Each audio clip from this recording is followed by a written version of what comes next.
que é liberdade religiosa? Aí, assim, de uma forma clara, se o senhor puder, nos exemplifique. É, na verdade, a liberdade religiosa ela está na nossa Constituição. Todos têm o direito de cultuar quem eles querem Claro. e adorar quem eles querem. E eu até trouxe aqui, porque a minha mente é bem pequena para guardar, dificilmente eu guardo. Diz assim: todo ser humano tem direito à liberdade de pensamento, consciência e religião. Esse direito inclui a liberdade de mudar de religião ou crença e a liberdade de manifestar essa religião ou crença pelo ensino, pela prática, pelo culto em público ou em particular. Isso está na nossa Constituição. O que acontece? Eu tenho liberdade de cultuar, sim.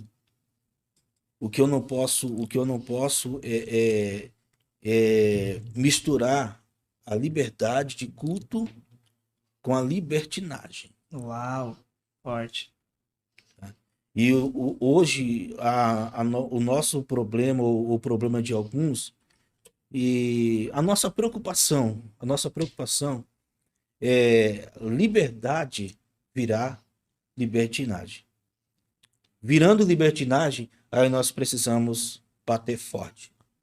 Temos direito de cultuar a Deus. Somos livres para cultuar.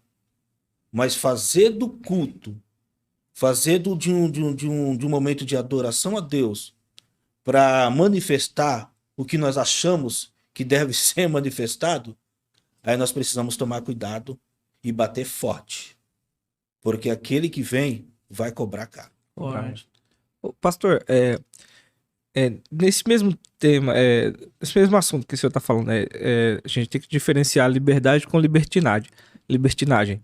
Trazendo para uma vivência diária, por exemplo, quando Paulo fala assim, todas as coisas me são lícitas, mas nem tudo me convém. Eu queria que o senhor falasse um pouco disso que Paulo fala, nessa questão de liberdade e libertinagem. Você tem como nos explicar isso aí? Porque tem muita gente que tem dificuldade, mas... Por que é libertinagem? Se Paulo falou que todas as coisas me são lícitas, então eu posso fazer tudo. Então, você consegue nos explicar sobre isso? Vamos lá. 1 Coríntios, capítulo 10, versículo 23, diz assim. Está até aberto aqui. Todas as coisas me são lícitas, mas nem todas as coisas convêm. Todas as coisas me são lícitas, mas nem todas as coisas edificam. Gente, como ser humano, eu posso fazer o que eu quero da minha vida. É interessante que na vida cristã, alguns colegas, tem bastante colegas que não são crentes, né? Que não professam a mesma fé. E alguns já perguntou para mim,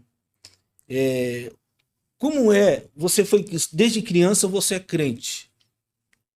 Nunca sentiu vontade de fazer alguma coisa? Não, gente, eu sou ser humano. Vontade de fazer algumas coisas? Claro que eu tenho. Certo? Tenho. Posso fazer? Posso. Eu posso fazer. Só que acontece o seguinte, a partir do momento que eu reconheci Jesus Cristo como o único e suficiente Salvador da minha vida, foi o que o apóstolo Paulo diz, não vivo eu, mano. Cristo vive em mim. Top. Dá vontade de fazer? Dá. Posso fazer? Posso. Só que eu preciso parar e analisar. Me convém? Uau.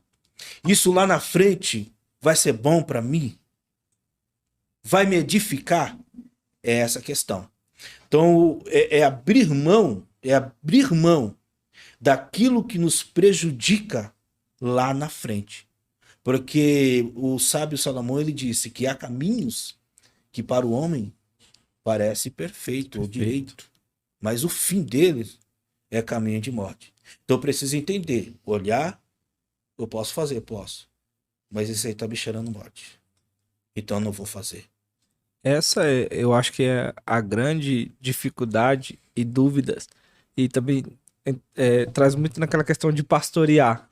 É difícil, porque as pessoas têm essa visão, não, mas isso não é pecado, isso não pode. Até quando a gente entra na questão de, às vezes, de usos e costumes, né? Algumas igrejas são mais rígidas do que outras. E às vezes entra muito nessa questão, não, mas a Bíblia não fala sobre isso, não, mas a Bíblia não fala sobre aquilo. Não, eu posso, né? Então eu acho que essa é a grande dúvida das pessoas hoje em dia. Só que para as pessoas que estão nos assistindo aí, né, tá aí a resposta clara que o pastor, professor deixou para nós aí.